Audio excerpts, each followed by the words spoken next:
Ayan mga kalkalero, ito yung bago kong ginawa kagaya kay Sir Kasinit. Shout out nga pala sa iyo Sir Kasinit at salamat sa mga idea. At ganito marami kang natutulungan ng mga kagaya ko. At ito yung merong secondary flame. So tanggalin natin mga kalkaleros ang secondary flame. Ayan o. Tanggalin natin.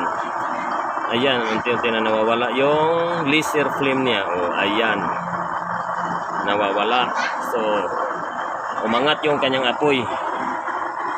Ayan mga kalkalero. Ganito yung apoy niya mga kalkaleros. Oh. Napakaganda ng kanyang apoy.